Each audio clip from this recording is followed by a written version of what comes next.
Spotlight on the farm women's group CommonGround. CommonGround is a group of farm women who want to be a resource for consumers who want to know more about how their food is grown. So joining us today, one of our favorite ladies, Leslie Boswell from the Shickley area. Nice to see you. I'm so glad to be here today. Yeah, good morning. And you brought your granddaughter along? I did. We'll meet her later. Yes, you will. Yeah, cool. Yeah. She's excited, and I'm glad to have her here. Great. Yeah, well, she's a talker, so she'll be good. Yes, she is. Good interview. Yeah. Well, you know, this time of year, many farmers have irrigation systems going to make sure their crops are getting enough water. Right. First of all, have farmers been able to use less irrigation this year, do you think? The weather has helped a little bit. In our particular area, we have been really dry. And so there has been a fair bit of irrigation going on there. We try to put it off as long as we can because it's expensive, for one thing. Okay. Uses a lot of water, takes a lot of time. I mean, there's an awful lot involved in trying to keep the irrigation going. Breakdowns, flat tires, stuck, you know, there's all that kind of stuff. But what we try to do is conserve water as much as we can. And one of the ways that we can do that is we've got moisture probes, or they call them moisture blocks, that they can bury out in their field. And there's one at 6 inches, one at 1 foot, and one at 3 feet, down where the roots are. So it will tell you exactly how much moisture there is in the soil profile at those depths. And if it's wet down below, you don't need to be watering, because that's where you want the roots to grow. If you keep too much water on top, then the plants won't root down, and any windstorm comes along and it'll blow over because it doesn't have the stability it needs for that root to holding it there.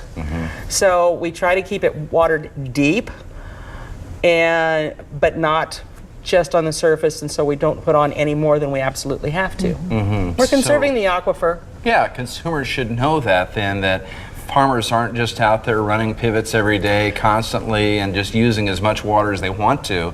They're working to conserve and trying to be sustainable. Is there some sort of rules, or is there an allotment that farmers get that they know when they've hit their limit, or not really? There is. There's a lot of rules about that, and that depends on your natural resource district that you're in. Okay. Different ones have got allotments that they can put on, or even moratoriums. No new wells can be used. Sometimes no old wells can be reactivated. But you're allowed so many inches that you can put on per year, or they give you so many inches over a 4 or 5 year period. So if 1 year is extremely wet, you don't need to use them, and that gives you more inches to use later when it's dry. But there's a lot of rules on that for conservation.